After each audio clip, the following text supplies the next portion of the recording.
This is the men's room. Forget it, man, and get with the countdown. Shake this square world and blast off for Kicksville. The trippers, the grasshoppers, the hip ones, all gathered in secrecy and flying high as a kite. You're listening to the men's room with Miles and Thrill.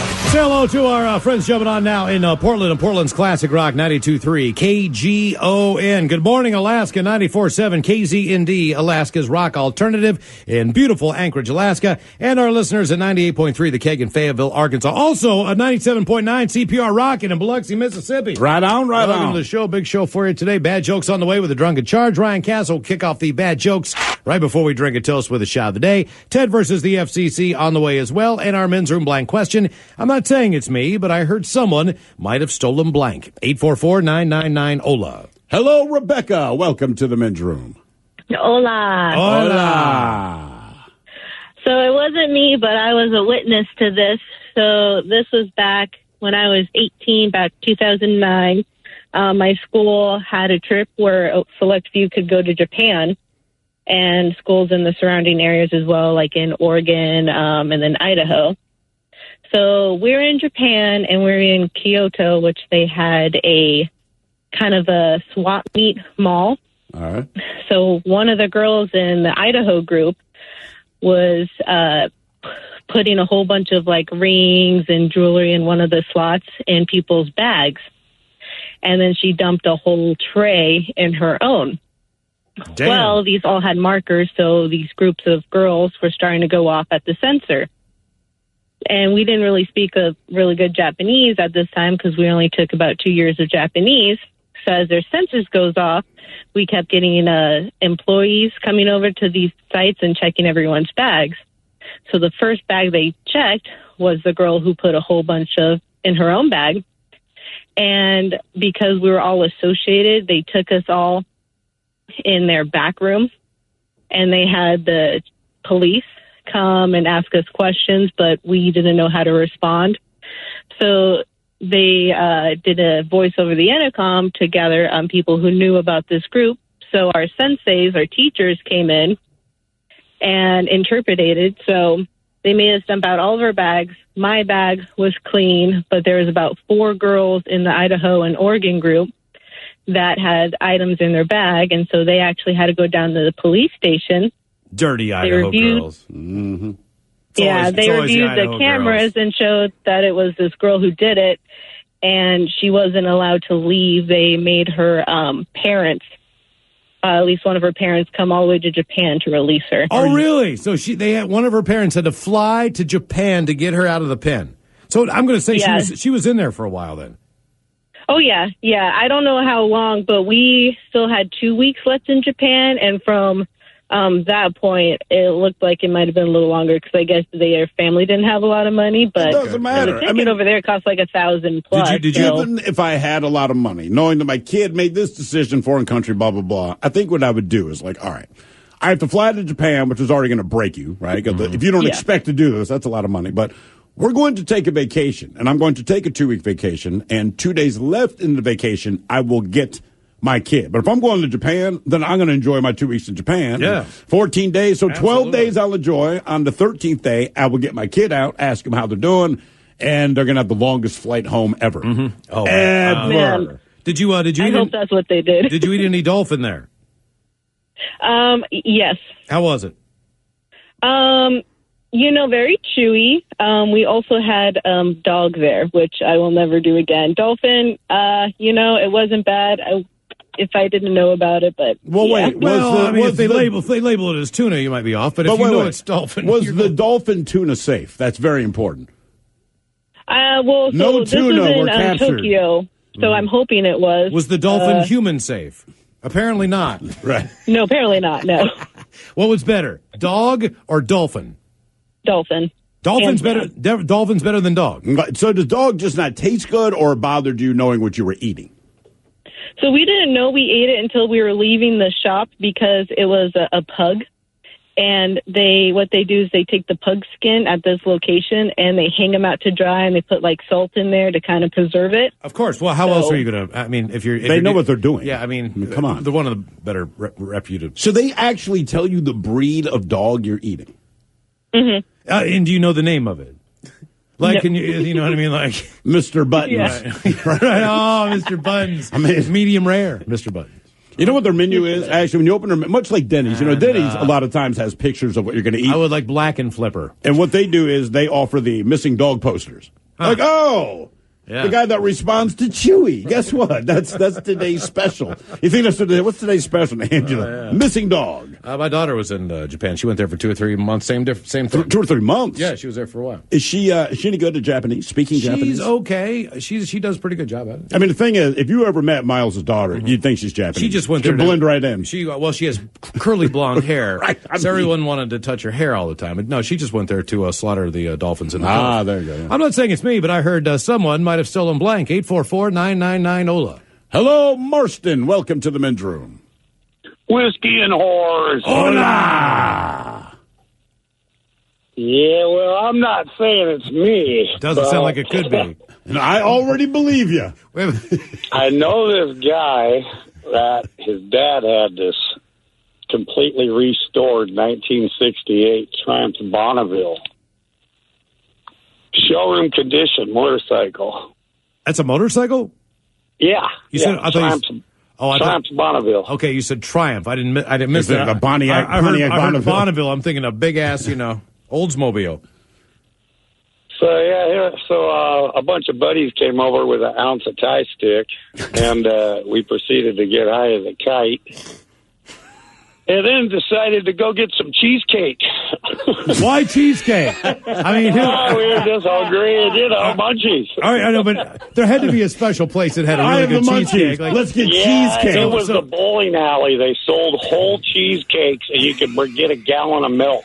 wow, that's great time. Bowling alley cheesecake. You walk in, you get a cheesecake and a gallon of milk in a bowling alley? Yep. That's great. The whole thing down. That's awesome.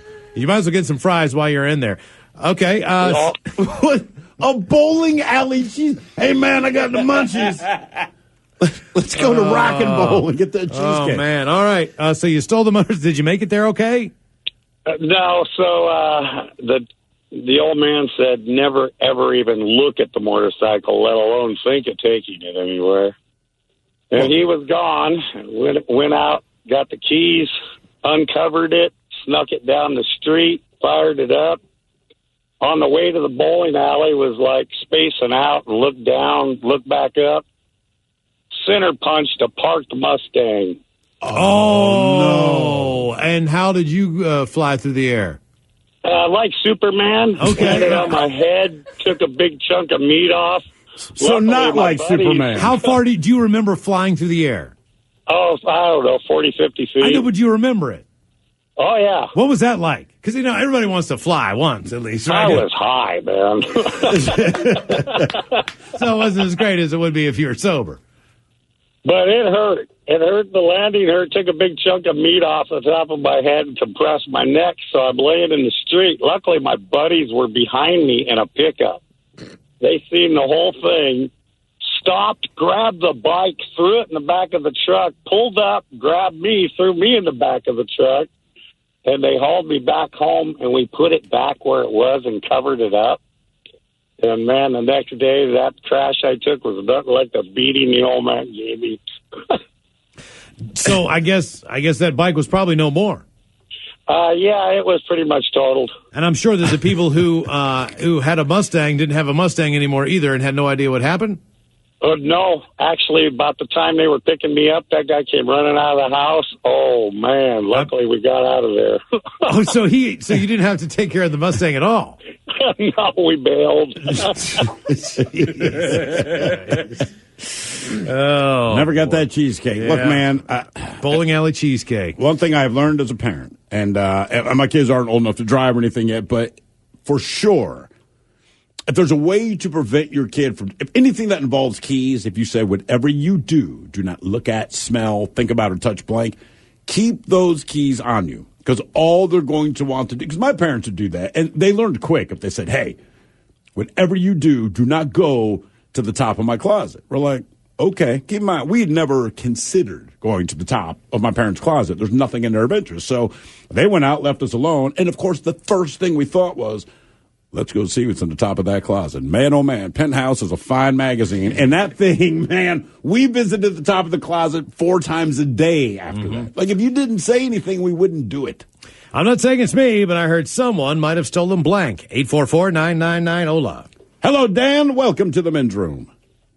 Hey. Hola. Guten Tag. Something like that. So, when I was in high school, and this was about 20 years ago, me and a couple of buddies had spent the summer painting houses, and we had borrowed a paint sprayer from a friend of mine's cousin or something like that, but we had to pay him to use it. And so the next summer, we decided, well, we're not going to pay this guy to use his paint sprayer anymore. We just need to get one. So what had happened was I went into, I think it was like Eagle Hardware and Garden at the time. And I bought a screwdriver for like $3. Took that receipt, went into the back of the store where they had the paint sprayers out. And you know, when you see something like that, it's got like a big tag that they hang off right off the front of the unit. Mm-hmm. Has like all the price information, warranty information. I just took like a big red Sir Marks-a-Lot marker and wrote "sold" on it. Put the receipt for the screwdriver in my mouth, picked that thing up, and walked right out of the front of the store with it. How much was the sprayer worth? A couple $100? It was like $900. Jeez, a whiz! So you got $1,000 paint sprayer for $3. For $3. Yeah, and I think the three of us that summer, we made about $5,000 a piece painting houses. Damn. Okay. Good for you, I guess. I guess that is thinking. Just put the receipt in your mouth, look busy, right? Yeah, I mean, ultimately, like, I stole something so I can get a job. Not the worst you could do, I guess. Like, all right. I'm not saying it's me, but I heard someone might have stolen blank. 844-999-OLA. Hold the line, more of your calls coming up. You are listening to the Men's Room Radio Network. Hola, bitches. You're listening to the Men's Room. We're going to Texarkana, Arkansas. Police say an Arkansas man accused of trying to steal a commercial jet told investigators he thought piloting the plane would involve little more than pushing a few buttons and pulling a few levers. Well, he's kind of correct. Investigators say 18-year-old Zamarcius Devin Scott wanted to fly to an out-of-state concert when he hopped inside an American Eagle jet at Texarkana Regional Airport. The Texarkana Gazette reports Scott was inside the cockpit when he was arrested early on July the 4th. He was charged Monday and remained jailed on commercial burglary and attempted theft of property. Envoy Air operates the plane. The company says the 44-seat jet was not damaged. Miller County jail records don't list any attorney for Scott, who does happen to live in Texarkana. An affidavit said police found Scott after responding to reports of a man jumping an airport fence. Now, here's the most important part of this whole equation. He's leaving from Texarkana Airport. Have you ever been to Texarkana? I have not. I have once as a child. We have the date as July 4th. Okay. The 4th of July. Mm-hmm. He's jumping on a plane that he's stealing to go to a concert. What concert is he trying to get to? It's July 4th weekend. He's flying somewhere, so let's assume it's not in Arkansas. What big festival, what concert goes on July 4th? And what genre? Is it a country show? Is it a rock show? Dude is 18 years old. Is this a rap concert? What kind of show is this? I've been to Texarkana once, and I mean, there's not a lot of memory of it. There's not a lot to remember. It's on the Texas-Arkansas border, hence the name, which I thought was great as a kid. And Texarkana at 18 years old, I'm guessing either rock or country, but I feel like I'm going to lean country, right? Because I feel like if you were in the country music genre, it would seem to me that July 4th is kind of like one of the best days. And then also, you're on the border of Arkansas and Texas. I just feel like that's what you're surrounded with, right? I'm going to go with the other route. I'm going to say that because of his area, there's not a whole lot of rap shows. So he's got to fly to it. You know, the only rap shows that are going to be in the area are really big festivals, you know, tri-state festivals that they have to bring in. So that's what I'm thinking. You're thinking rap? Yeah. You know what, man? Because there's not a lot out there. There's not a lot. That's and who true. else has the stones other than maybe a rocker to steal a plane? But keep in mind, he doesn't know how to fly a plane. Right. See, it's different. But he thinks he can. Well, he thought maybe he could figure it out. I think even if he got the thing moving, at some point he would say, this is a bad idea, right? Right. Like the only person I know that didn't have a pilot license to prove they could fly a plane. I'm looking for a mugshot. I'm looking for a mugshot to see if the guy's white or black so we can narrow this down. Was it Colton Harris Moore? Was that the kid's name? It was Washington State. And this kid would steal planes. He would steal boats. He made it from Washington State to the Bahamas. And the only reason he got jumping busted, multiple times. And he kept stealing planes, got closer, which means he crossed international boundaries on unlicensed planes. Made it to the Bahamas, and I want to say he was having trouble with a boat or something, and that's why he got busted. Like, that kid, I go, all right, if he's going to steal a plane, he knows how to do it. I get the feeling 18-year-old dude, it does not say this in the story, may have imbibed a part of Dad's liquor cabinet, right? And because it's one thing to be 18 and say, hey, let's sneak out, go to a concert. I think we've all been there. It's different if, Miles, you say, all right, I'm going to pick you up. We're going to go to the airport, and I'm going to fly a plane. Because I think I can do it. I'm not saying it's me, but I heard someone might have stolen blank. 844-999-OLA. I believe you can fly a plane, Miles. I've never argued that. I know. Do you believe you can land a plane? That is the key here. That is the only key. That's the difference. That's the difference maker. Landing's the easiest part. Now, landing and surviving, that's more difficult. But I can land any plane. Well, there's a difference between landing and crashing, right? So when Sully said we're going to have a water landing, it's like, that's not a water landing. That's a crash because you're not on a seaplane. And yes, you did not kill anyone. You did a great job. But it's like, that's a crash, man. That's not a landing. I'm not saying it's me, but I heard someone might have stolen blank. Hello, Scott. Welcome to the men's room. Hola. Hola. Hey, guys. How's it going? Well, back in the 80s, there was a group of boys, and I say boys because they were juveniles, supposedly, and they used to pick parking meters throughout Seattle. So back in the old coin-operated ones. Yeah. And anyway, so there was one genius, won't mention his name, and too bad he was a thief because he could have been a, I don't know, he was rocket scientist, a millionaire. Let me ask you this, Scott. Was this kid's name Scott? No. Okay, all right. Just checking. No. And so anyway, what we did was all you had to do is, or what they did, what you had to do is take out 1 meter, right? And there was a series of 4 meters, or 4 locks, actually. And he figured out how to make the damn keys for each of these series.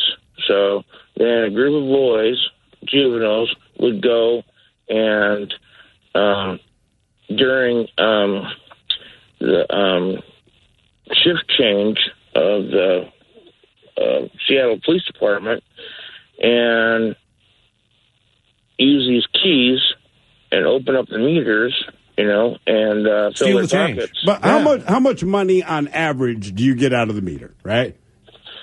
On average, maybe about $30, maybe. All right, well, they hold a lot, then. We'll be at like 4 different things. They're full. $480. See, those are the good old days, man. The things have changed. Some of the things, anytime, you had the parking meters, I could never do anything like that. I've never been that sophisticated. I did have a buddy. It's not, I guess he stole one thing, and the rest he didn't quite steal. He doesn't have to pay money. And my buddy, who shall remain nameless, Tony, back in the day when they had the coin-fed meters, if it didn't work, they put that bright orange thing that they tied around the top bag to let you know, like, hey, this meter's out of service. So what he would do, we went somewhere once, and anyway, he took that thing off the meter, and for about the next 4 years, he just had it sitting in the back of his car. And the thing I like about Tony, he's just grumpy. So being covert, he's not worried about it. And we would pull up anywhere. It didn't matter. And there could be 1,000 people standing outside. He'd get out of the car, continue talking, open the hatchback to his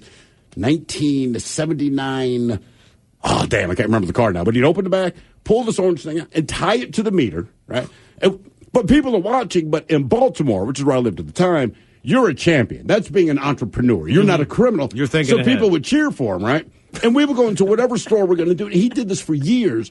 One of the times I saw him get most upset We went wherever we went. He had his orange, and we knew he had his orange bag. He places it over the meter, and this is officially licensed Baltimore City Police, blah, blah, blah. We went into wherever we went, and when we came out, someone had stolen his orange bag. But no. But to see the rage and his lack of ability to understand irony, I mean, he was livid, but like as he's yelling at me and my buddy, his other buddy, Paul, he's like, can you believe this? Like somebody stole, man. Obviously it's not theirs. The thing's on the meter tell you it's on blah, blah, blah. We're like, he did what you did, man. This was his stolen property. This was his stolen property. But, yeah, someone else took it. But for 4 years, we didn't pay to park anywhere. That's smart. Oh, yeah, it was brilliant. I'm not saying it's me, but I heard someone might have stolen blank. 844-999-OLA. Hello, Stephen. Welcome to the men's room. Hello, Stephen. Hola. Hola. Hey, so this is a story of back when I was 16 living in Georgia. All right. And I decided on break that I was going to claim credit for this. Okay. So I moved around a lot as a kid, military family. So when it was my second or third day of still living there, my buddy who lived in school, or, I went to school with, had tried to convince me for so many years that he was a gang member, that he knew people. Okay. So I convinced him to, okay, take me to your operation and show me what it is. So he takes me there to kind of this barn out in the woods, and they eat. Men's Room Colors, here are the 7 words you can't say on the radio. That one. Sucker, mother, and please keep those words in mind when calling. Now back to the program. So they're having a lot of. Sorry. That's all right, man. It's all right. They have a lot of weed in there. Okay. Oh. And it's wrapped and bagged and it's ready to go. Okay. So you believe him now? Oh, yeah, I definitely believe him. But the best part of it is I was looking around and I saw the place wasn't really guarded that well. So keeping this in mind, and keeping in mind that I'm leaving across the country, I came out west after that, in 2 or 3 days, I went back that night, and I took like 5 pounds of weed. Oh! And did you drive it back with you? Oh, yeah, I had my own car. I drove it out here. How long did 5 pounds of weed last you? Like a year and a half. Yeah, Okay. I was going to say, I've smoked a lot of weed in my life. I've smoked more than 5 pounds, but I've never had, I don't even think I've ever had, I think the most I've had is maybe an ounce at any one time that was on my person. Did you ever worry? Were you looking over your shoulder? Were you thinking to yourself, one day, man, maybe these guys they know where I moved to or any of that?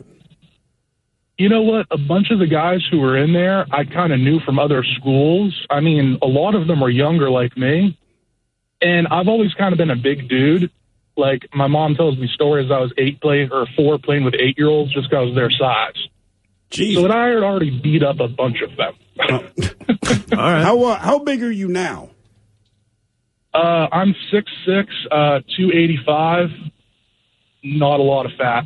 Okay, you're a large man. Have my weed. That's right. Not hard to find, though. What's the most weed you've ever had on you? You know what I mean? I've never. Probably one time, I think maybe 3 ounces.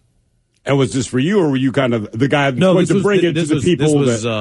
I had moved to Hagerstown, Maryland, and I did not realize I took a job there, and I didn't realize that you can't imagine what you got into. I had no idea, and I could not find weed. And the idea there's just certain places where the weed conversation is much easier than others, and when you're in one of those places where the weed conversation is not going to be an easy conversation, or is it going to be easy to find?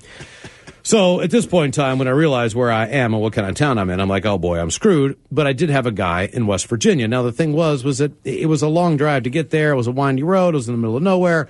It was 4 hours. So what I did was I squirreled away as much money as I could possibly squirrel away. And I made one trip back, and I was like, look, I'm going to try to buy as much as I possibly can. because, man, I don't want to keep driving back and forth. So I'm gonna go there and I'm gonna buy all this weed. So did you prearrange this with them? Like, look, man, you need to set aside this many dollars. Yeah. Oh, totally. And so on the way there, I made it in record time. Like I'm fired up. I've got all my stuff. I've got bounce sheets. I've got all kinds of things to hide the smell. You are a fan of the bounce. I think I got a cooler in the back and all this stuff.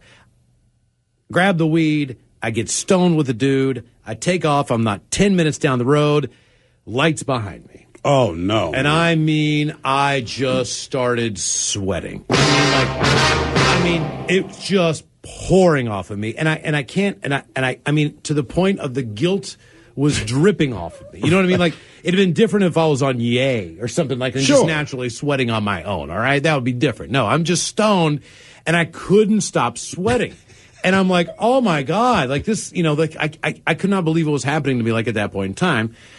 So he comes up, whatever. He runs my thing, and he's like, okay, son? He's like, well, and at this point in time, I still had a valid West Virginia driver's license because I hadn't switched it over to Maryland yet. So he's like, this isn't, you're not driving to Morgantown. And I'm like, oh, no, I'm going to go, I'm going to go down and visit my friends in Frederick. And he's like, all right, well, you're driving a little fast. He comes back, gives me a warning. And I'm like, oh my God, like I thought I was going to die. Like, I thought I was going to be in jail. You don't know. If you knew where I was, which was Oakland County, well, it was outside of Oakland County, Maryland, but it's on the real border. Rural. This is the place where they would go through, and if they found a seed in your car, that would be enough to throw you in jail for as long as humanly possible. One thing I want you to understand about Miles and weed, okay? He's not kidding. Wherever you go, weed is the thing that must happen. And anytime we travel, it's been pretty easy to score weed when we travel. But when we moved 3,000 miles across the country, we're on a plane. None of us are going to take it on a plane. Miles had one stash of weed. Now, I want you to remember something. This is an 18-wheeler moving truck. Has picked up all of the furniture and belongings of 4 adults. All right? Mm-hmm. So this thing is packed to the gills. And because we're in a temporary housing situation, all of this stuff, countless boxes, furniture, all this, is placed in one storage unit. And Miles has this one bag of weed that has been stuffed into a Metamucil. Yeah, it was in Metamucil, and it was in one box that I'd put. It was just it's a sea of boxes. It looks like the end of Raiders. Yeah, it looks like Raiders of the Lost Ark. In the frickin' whatever. We get our day off, and we're sitting in the apartment, and Miles is like, and we don't know anybody here yet. Right? So Miles is like, look, man, just go with me to the storage unit. We're gonna find the weed. And I'm like, we have nothing else to do, so I'm like, all right. But I'm trying to be the guy that says to Miles, like, look, man, don't get discouraged because, again, when we get to the storage unit, like you said, it is the end of Raiders of the Lost Ark. In my mind, just a sea of boxes. I'm like, there's no chance we're going to find us. So we open the door to the storage unit. There's all these boxes. The boxes are at least 10 feet high. Miles stands with his hands on his hips, okay? And it's 25 feet deep, at least. And I've never seen anything like Miles stands with his hands on his hips. And honestly, God, for like 90 seconds, not long, about a minute and a half, just kind of surveying the boxes. And you can't read what they say. Miles kind of says, like, aha. Like, just points at this box, okay? Walks over to this, like, moves 3 boxes off the top. They've all got the same label on it? They look identical. He opens this one box, and he's like, and I'm still standing outside of the storage unit, and I hear, like, aha!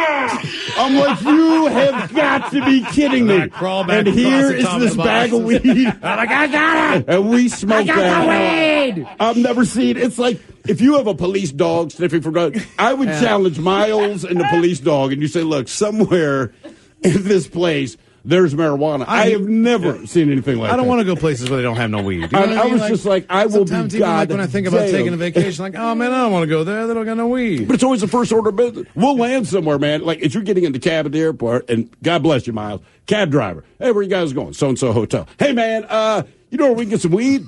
Mm-hmm. Cab driver's like, well, shouldn't be. Hey, thanks a lot. Walking to a bar. You know where we can get some weed? You do? Hey, man, all right, excellent. I asked a 60-year-old man if he knew where to get some weed. He brought me back a big old fat nug. We asked the chick if she knew where she'd get weed. She opened up her ink pen and pulled the joint out. She said we were blessed. She was a very religious woman. Yeah, we were her angels. I'm not saying it's me, but I heard someone might have stolen blank. 844-999. Ola, hold the line. More of your calls coming up. You are listening to the Men's Room Radio Network. Welcome back to the Men's Room with Miles and Thrill. A woman high on drink and drugs who stole a passenger ferry and crashed into boats shouted, "I'm Jack Sparrow." She has been jailed. Allison Whelan was on a 2-day bender when she climbed onto the moored 100-seater Dart Princess. Whelan was so drunk on Lambrini, she dialed 999, the equivalent of 911, and officers raced to the scene. But she then unmoored the 45-foot vessel, and it started to drift away. She was heard shouting, "I'm Jack Sparrow, and I'm a pirate," as she made her escape on the double-decker ferry. But the boat then began hitting other vessels, like a pinball machine, including a 70,000-pound catamaran. The boat finally came to a rest an hour later, a mile upstream, where lifeboats arrived to tow Whelan and her accomplice back to the harbor. When arrested, she claimed that she would have ended up in St. Tropez if she hadn't been caught. More than 30 ambulance, police, Coast Guard, and officers were called during the incident. Whelan was jailed for 122 days. She caused thousands of pounds worth of damage, including 1,500 pounds to the ferry itself, 300 pounds to the moored vessel called the Tomcat. The amount of people called out to recover the boat and the damage caused to other vessels made it quite an expensive night. As Whelan said, she had been drinking Lambrini and eating poisonous hallucinogenic plants. What's Lambrini? I don't know. And she headed to, I'm going to assume it's a liqueur. Yeah. And she headed to the ferry late at night. Whelan and her friend Tristram Locke climbed aboard, and she then dialed 999 and thought, she said, she was having a seizure. But they finally caught up with that boat a mile down the river. Our question, I'm not saying it's me, but I heard someone might have stolen blank. 844-999-OLA. Hello, Wade. Welcome to the men's room. Hola, bicholas. Hola. So, let's just say that an elderly relative used to always talk about a particular story that he would bring up once in a while. And back in the early 60s, I guess it was his high school graduation, and he stole a Olympia brewery truck full of beer. One of the big, cargo van ones. Right. Okay. And they unloaded all the beer, of course, out in the woods where they were going to have their party, and then literally drove it off the end of a pier into the Puget Sound over in Port Arthur, Bremerton area. Ever to be found again? Nope. Okay. I'm guessing he never got caught for this. No. And the idea of just flying through the air in a beer truck as you land in the body of water had to be exhilarating as hell for somebody. Or do you think they bailed before they... No. They didn't actually drive it off. They put it in gear and ran it off the end of a pier. Oh. I mean, I give them credit because it's like, look, get rid of all the evidence, etc. But it just seems to me, if I'm Olympia, and I don't know, I cannot speak for them, but look, all right, you're young, you're stupid, you stole the beer, and yes, that's a lot of merchandise, but... Forgivable, but when you drive the rig into the water, that's the point where it's like, see, it's too much. Why did they do that as opposed to just abandoning it, say, somewhere on the side of the road? You got me. I mean, you'd have to ask him. He's in his 70s. Okay. All right. That's interesting. You know what, man, he should honestly do, if I'm Olympia Brewery, okay, and I hear this story, enough time's gone by, it was 50 years ago, you don't care, but, these are the people I would want to interview for, some kind of weird, I don't know, social media advertising campaign. Olympia has been so delicious for so long, and it's here's Miles Montgomery, it was 1960-something, it was my high school graduate. We stole an entire 18-wheeler of Olympia. Sure, we drove the truck off the pier into the Puget Sound, but man, oh man, a hell of a time. Olympia beer. I'm not saying it's me, but I heard someone might have stolen blank. 844-999-OLA. Hello, Dave. Welcome to the men's room. Hola. Hey, so I think this takes us back to 1980s in Roseburg, Oregon. Okay. These two young teenagers seen that this brewery had lit on fire.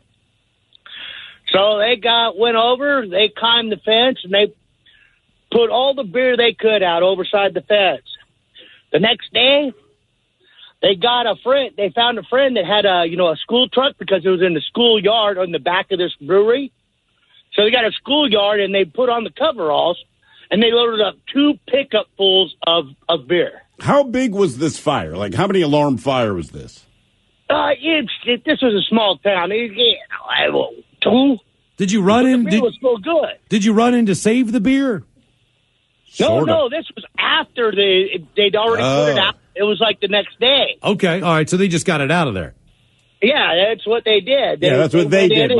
They pulled it out of there, and they thought they were going to be real smart the next day, like everybody's doing business in town, and they just act like they were school workers, hauled it back, and had like a 2-week block party in the neighborhood. Damn. I mean, I'm always happy when I hear it was successful, just because, like, look, man, I know you're not supposed to steal. I get it. But it's beer, people party. So I talked about school. The closest, and look, I'm a grown-ass man now, so theft is not really my thing because the consequences are much worse. But at Ryan Castle's bachelor party, all right, they invited us to this bar. All we said in advance is, man, because this guy, JJ, I kind of like him, but he's always up to no good, right? So he said, hey, man, just meet me at this address. We're like, dude, are we going like in the middle of nowhere? No. Yes, we are in the middle of God. There's this bar, and there is nothing else, all right? So there are other parties going on, and this was evidenced by the school bus that is across the street. We realized, all right, some other group of people have rolled up to this bar, and they left the bus there. Castle and I were not sober, but we are more sober than everyone else in our group at this time, to the point that they're outside, like, having fist fights with each other kind of thing. Like, it's getting stupid. And we called either a cab or an Uber, whatever it was. We've been waiting forever. Castle and I are now getting hostile about waiting. So Castle looks at me and he says, look, man, we could go to jail for this. I'm like, just keep talking because I'm in a bad mood. He says, you know I know how to steal and hotwire cars. I said, that's what I was going to say. I do. Castle can steal a car. But I said, man, we can't fit all these guys in a car. And he points across the street at the bus. And we looked at it, and we thought long and hard about it. And I'm not making it so. We were probably 30 seconds away from stealing the bus because the idea was we're going to steal this bitch. We're going to drive it to downtown. We'll leave it at the bridge and just get these drunken a-holes back to the bar. And just as we're about to, because we were going to do it, our ride showed up, and we're like, yeah, we were never going to do that. Sure. Oh, yeah, we were that close, man. I'm not saying it's me, but I heard someone might have stolen blank. 844-999-OLA. Hold the line, more your calls coming up here in seconds. Hola! The shenanigans continue on the Men's Room Radio Network.